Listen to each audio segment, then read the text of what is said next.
بسم اللہ الرحمن الرحیم۔ السلام علیکم دوستو، اچھی بری عادتیں تو ہر فرد کی شخصیت کا حصہ ہوتی ہیں۔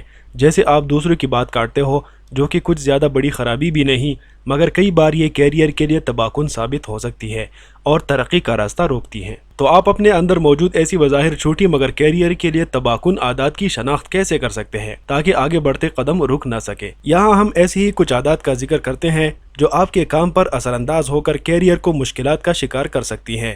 ان سے بچنے کی کوشش کریں اور خود کو ایک قابل اعتماد شخصیت بنائیں۔ ان میں نمبر 1 یہ ہے کہ ہر وقت شکایتیں کرنا یا منفی سوچ رکھنا کیریئر کے لیے تباہ کن ثابت ہو سکتا ہے۔ دفاتر میں سب سے زیادہ بڑی چیز جو لوگوں کو لگتی ہے وہ یہ ہے کہ کوئی شخص بس شکایت کرتا رہے اور سب کچھ خراب کر دے۔ یہ ایسے لوگ ہوتے ہیں جن کی سوچ ہی منفی یا تاریک رخ دیکھنے کے عادی ہوتی ہے۔ چاہے گھر ہو یا دفتر، وہ ہر جگہ ہی دیگر افراد کے خلاف دل میں شکایات کا انبار لگائے بیٹھے ہوتے ہیں۔ اگر یہ تعریف آپ پر فٹ بیٹھتی ہے تو آپ کو احساس بھی نہیں ہوگا کہ منفی سوچ کس حد تک آپ کے کیریئر پر اثر انداز ہوتی ہے، کیونکہ آپ اپنے کام میں چاہے جتنی بھی ماہر ہوں یا بہترین طریقے سے کریں، آپ کے باس اور آپ کے مالک آپ پر ہمیشہ نظر رکھیں گے۔ ساتھی ورکرز آپ کے مخالف ہو سکتے ہیں اور ہو سکتا ہے کہ آپ اپنے عہدے یا تنخواہ سے مطمئن بھی نہ ہو۔ یاد رکھیں کہ مسلسل شکایات کرنا صورتحال کو بدلتا نہیں، بلکہ آپ کی اپنی زندگی ہی مشکل کا شکار ہو جاتی ہے۔ نمبر 2، ہمیشہ تاخیر کرنا۔ آپ کے دوست اور رشتہ دار تو تاخیر سے پہنچنا قبول کر لیں گے، مگر دفتری حکام کبھی بھی اس کو برداشت نہیں کریں گے۔ اگر آپ اپنے دفتر کبھی وقت پر نہیں پہنچتے تو خود کو مشکل وقت کے لیے تیار کر لیں، کیونکہ ایک تو آپ کا کام متاثر ہو سکتا ہے جس کا مقررہ شیڈول میں پورا ہونا لگ بھگ ناممکن ہو جاتا ہے۔ اگر آپ کے باس کو اس بات کا احساس ہو جائے کہ ہمیشہ کسی کام کی تاخیر کی وجہ آپ ہے تو اس سے آپ کی ساکھ بھی متاثر ہو سکتی ہے، اور اگر آپ کسی اچھے عہدے پر ہیں تو اس عادت کی قیمت ملازمت کھونے کی صورت میں بھی چکانا پڑ سکتی ہے۔ سوشل میڈیا کی لت۔ اگر آپ 24 گھنٹے اپنے اسمارٹ فون یا ٹیبلٹ سے چپکے رہتے ہیں اور 10 منٹ سے زیادہ انسٹاگرام، فیس بک یا ٹویٹر سے دوری برداشت نہیں کر پاتے تو آپ کے لیے 8 گھنٹے تک دفتری کام کرنا بھی مشکل ہے۔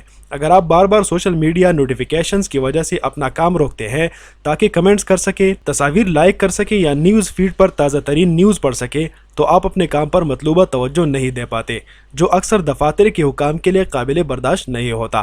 تاہم خود کو ان سائٹ سے کچھ دور رکھ کر آپ اپنے کیریئر کو محفوظ رکھ سکتے ہیں۔ کھانے سے دوری۔ وزن کم کرنے کی کوشش کر رہے ہو یا کام کے دوران کھانے کو بھول جانے کے عادی ہو تو حقیقت یہ ہے کہ زیادہ کھانے کو چھوڑنا آپ کی کارکردگی پر توقعات سے زیادہ اثر انداز ہوتا ہے۔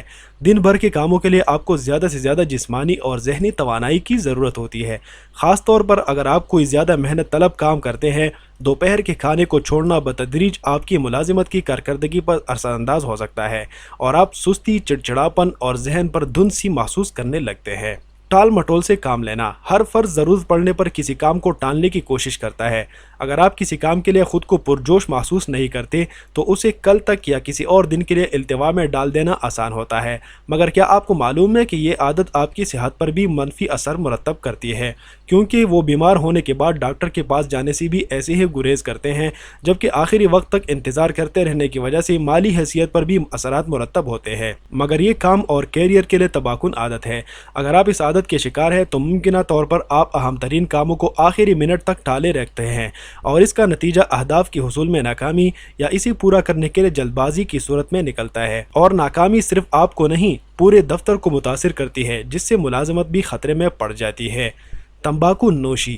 یہ بتانے کی ضرورت نہیں کہ تمباکو نوشی صحت کے لیے کتنی مضر ہے، یہ تو سب کو معلوم ہے، مگر آپ کو یہ اندازہ نہیں کہ یہ عادت کسی حد تک آپ کے کام پر بھی اثر انداز ہو سکتی ہے۔ تمباکو نوشی کرنے والے ہر شخص اپنے دفتری اوقات میں اس لت کو پورا کرنے کے لیے کئی بار بریک لیتا ہے۔ سگریٹ نوشی جسمانی دفاعی نظام کو کمزور کرتی ہے، جس کے نتیجے میں بیماریوں کی زیادہ چھٹیاں کرنی پڑتی ہے، جبکہ ساتھی ورکرز بھی تمباکو نوشی کے بار بار وقفے پر آپ سے ناراض ہو سکتے ہیں۔ مگر سب سے اہم بات یہ ہے کہ اگر دفتر میں اس طرح کے وقفوں پر کافی سختی ہو تو نکوٹین کی خواہش پوری نہ ہونے کی وجہ سے چڑچڑاپن اور دیگر علامات طاری ہو جاتی ہے، جس سے کام کا معیار بھی متاثر ہوتا ہے۔ ان چیزوں سے بچنے کی کوشش کریں اور خود کو ایک بااعتماد شخصیت بنائیں۔